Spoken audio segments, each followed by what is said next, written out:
আপনি শুধুমাত্র একটা ইংরেজি বই হাতে নেন, এক পৃষ্ঠা অর্থ না বুঝে পড়তে থাকেন, পড়তে পড়তে একটা ইংরেজি বই শেষ দেন, আপনার অন্তরের ভিতরে তৃপ্তি আসবে না, কারণ আপনি কিছুই বোঝেন না, শুধুমাত্র পাঠ করবেন। আপনি একটা বাংলা বই নেন, যেটার অর্থ আপনি বুঝতেছেন না, এমন একটা বাংলা বই আপনি পড়তে থাকলেন, কয়েকবার শেষ করলেন, কিন্তু শতবার শেষ করলে আপনার কলবের ভিতরে আত্মতৃপ্তি আসবে না। আপনি একটা হিন্দি বই নেন, যেটার অর্থ আপনি বুঝেন না, আপনি পড়তে পড়তে গোটা হিন্দি বইকে যদি শেষ করে ফেলেন, আপনার কলবের ভিতরে কোনো আত্মতৃপ্তি আসবে না। আপনি আজকে একটা চাইনা ভাষা নেন, যেই ভাষা আপনি বুঝেন না, সেটাকে পড়তে পড়তে আপনি শেষ করে ফেললেন, কিন্তু আপনার ভিতরে তৃপ্তি আসবে না। কিন্তু কোরআন এমন এক কিতাব, যেই কিতাবের অর্থ না বুঝলেও কলবের ভিতরে এমন প্রভাব সৃষ্টি হয়, মানুষের কলবগুলো আল্লাহমুখী হতে বাধ্য হয়ে যায়। একটা বান্দা এক পৃষ্ঠা কোরআনের অর্থ বোঝে না, তাফসীর বোঝে না, ব্যাখ্যা বোঝে না, অনুবাদ বোঝে না, কিন্তু শুধুমাত্র তেলাওয়াত করলো, এই তেলাওয়াতের দ্বারা একটা বান্দার কলব ঠান্ডা হয়ে যায়, নীরব হয়ে যায়, মোলায়েম হয়ে যায়, এবং আগামী সময়গুলোকে আল্লাহর পথে বের করার জন্য, আল্লাহর পথে চলার জন্য সে আন্তরিকভাবে প্রস্তুত হয়ে যায়। এটা একমাত্র কোরআনের পক্ষেই সম্ভব। এটা আল্লাহর হাবিবের এক জীবন্ত মুজিজার নাম হলো কোরআন। আল্লাহ রাব্বুল আলামিন আরেক আয়াতের মধ্যে বলেন, ইন্নামাল মুমিনুনা আল্লাযীনা ইযা যুকিরাল্লাহু ওয়াজিলাত কুলুবুহুম ওয়া ইযা তুলিয়াত আলাইহিম আয়াতুহু যাদাতহুম ঈমানা وعلى ربهم يتوكلون। মুমিনদের পরিচয় বলছেন আল্লাহ রাব্বুল আলামিন কোরআনের মধ্যে, মুমিনের পরিচয় বলছেন, ইন্নামাল মুমিনুন, মুমিন ঈমানদার তারা, আল্লাযীনা ইযা যুকিরাল্লাহ, মুমিন বান্দা হলো ওই সমস্ত লোক, ইযা যুকিরাল্লাহু ওয়াজিলাত কুলুবুহুম, যখন আল্লাহ তাআলাকে স্মরণ করা হয়, যখন আল্লাহ তাআলার বিধিবিধানগুলোকে স্মরণ করা হয়, ওয়াজিলাত কুলুবুহুম, তাদের আত্মাগুলো কেঁপে ওঠে। আল্লাহর নাম নেওয়ার সাথে সাথে তাদের কলবের মধ্যে একটা কম্পন তৈরি হয়। শুধু তাই নয়, ওয়া ইযা তুলিয়াত আলাইহিম আয়াতুহু যাদাতহুম ঈমানা, যখন তাদের নিকটে তেলাওয়াত করা হয় আল্লাহ রাব্বুল আলামিনের আয়াতে কারিমাগুলো, যাদাতহুম ঈমানা, তখন তাদের ঈমান বেড়ে যায়। তাদের পূর্বের পরিস্থিতির সাথে বর্তমান পরিস্থিতি মিলে না, তাদের ঈমান বৃদ্ধি হয়ে যায়। যখনই কোরআনের আয়াতগুলো শুনে, যখন কোরআনের আয়াতগুলো তাদের নিকটে তেলাওয়াত করা হয়, তাদের ঈমান বৃদ্ধি পেয়ে যায়।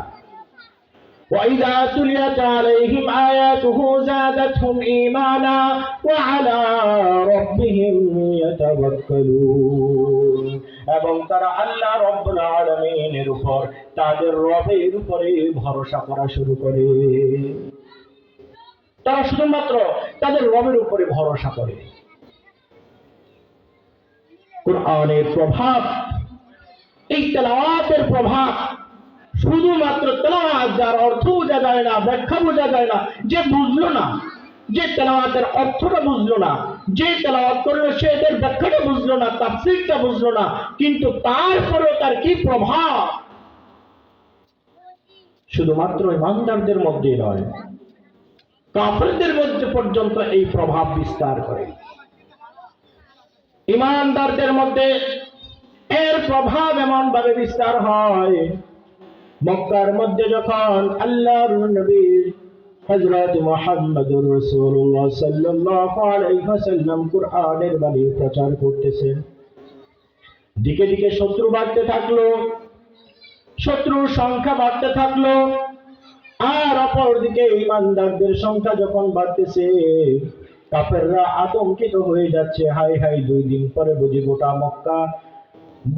মক্কাবাসী সবাই বুঝি এই ঈমানের, এই কোরআনের ছায়াতলে চলে আসে। তখন সবাই পরিকল্পনা করতে শুরু করলো, এইভাবে এদিন চলতে পারে না, যেইভাবে হোক এই কোরআনের প্রচারকে বন্ধ করতে হবে, এই কোরআনের তেলাওয়াতকে বন্ধ করতে হবে। এই কোরআনের তেলাওয়াত আর এই কোরআনের প্রচার যদি বন্ধ করা না যায়, তাহলে তাদের আধিপত্য আর তাদের দাপট সমাজের মধ্যে বেশি দিন টিকবে না। সবাই পরামর্শ করলো কি করা যায়। চিন্তা করলো কোরআন যার উপরে নাজিল হয় তাকেই হত্যা করে ফেলা হোক। যদি মুহাম্মদুর রাসূলুল্লাহ সাল্লাল্লাহু আলাইহি ওয়াসাল্লামকে হত্যা করে ফেলা হয়, তাহলে এখানেই কোরআনের মিশন শেষ হয়ে যায়। সবাই চুক্তি করলো, বলল মক্কার মধ্যে এমন কোন বীর পুরুষ আছে যে বীর পুরুষে মুহাম্মাদের কল্যাটা নিয়ে আসতে পারে। তখন ওমর রাদিয়াল্লাহু আনহু তখন ইসলাম গ্রহণ করে নাই। তিনি বললেন, আমি একাই যথেষ্ট মুহাম্মাদের কল্যাণ আনার জন্য। খোলা তরবারি নিয়ে বের হয়ে গেলেন যে মুহাম্মাদের কল্যাণ নিয়ে আসবো। পথের মধ্যে দেখা হলো হযরত নাঈম রাদিয়াল্লাহু আনহুর সাথে। বলল, কি খবর ইয়া আমর, তুমি কোথায় যাচ্ছ এইভাবে খোলা তরবারি নিয়ে? মনে হয় তোমার কলবটা এত ভালো না, তোমার মনোভাব খুব ভালো দেখাচ্ছে না। কি খবর, এইভাবে রাগান্বিত হয়ে তরবারি খোলা তরবারি নিয়ে কোথায় যাচ্ছ? বলতে লাগলো, শুনলাম মক্কার মধ্যে নতুন এক কোরআনের আবিষ্কার হয়েছে, যে কোরআনকে প্রচার করছে মুহাম্মদ, আমি তার গর্দান উড়িয়ে দেব। নাঈম রাদিয়াল্লাহু আনহু ভাবলেন, এত রাগান্বিত মানুষ, বেশি কথা বলা যাবে না। শুধু এইটুকু বললেন, মুহাম্মাদের কল্লা তো উড়াবে পরে, আগে তো দেখো তোমার বোন আর বোনের জামাই তো মুহাম্মাদের অনুসারী হয়ে গেছে। আরো রাগে পাওয়া, যখন রাত আরো বেড়ে গেল, বোন আর বোনের জামাইয়ের বাসার দিকে রওনা হলো। যেতে যেতে যখন ঘরের কিনারে গেল, ঘরের ভিতর থেকে কোরআনের আয়াতের আওয়াজ। কোরআনের আয়াতের আওয়াজ এমন বলে তার দিলের মধ্যে আসর করলো। এই দিকে একদিকে রাত খাওয়ানো যাচ্ছে না, একদিকে মুহাম্মাদের কল্লা ফেলে দেওয়ার সংকল্প, অপর দিকে বোন আর বোনের জামাইয়ের প্রতি ক্ষুব্ধ, আর অপর দিকে কোরআনের প্রভাব এমন ভাবে বিস্তার করেছে, না পারে নিজেকে কন্ট্রোল করতে, না পারে নিজের রাতকে থামাতে, না পারে কোরআনের কাছে দুর্বলতা প্রকাশ করতে। ঘরের মধ্যে গিয়ে প্রথমে রাগ কন্ট্রোল করলেন। রাগ কন্ট্রোল করার জন্য বোন আর বোনের জামাইয়ের উপর আঘাত করলেন। আঘাতের পর যখন দেখলেন যে না, তারা এই কোরআনকে ছাড়তেছে না, তখন খুব নরম সুরে বলতে লাগলেন, হে বোন, তোমরা এতক্ষণ কি পড়ছিলা, যদি আমাকে একটু এটা দিতে। আল্লাহু আকবার। শুধুমাত্র তেলাওয়াতের এত তাসীর, এত প্রভাব।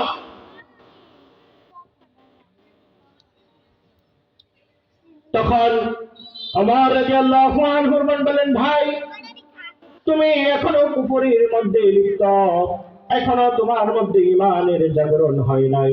যতক্ষণ পর্যন্ত তোমার কলবের ভিতরে ঈমান জাগ্রত না হবে, ততক্ষণ পর্যন্ত এই পবিত্র জিনিস তোমার জন্য ধরা যায় না।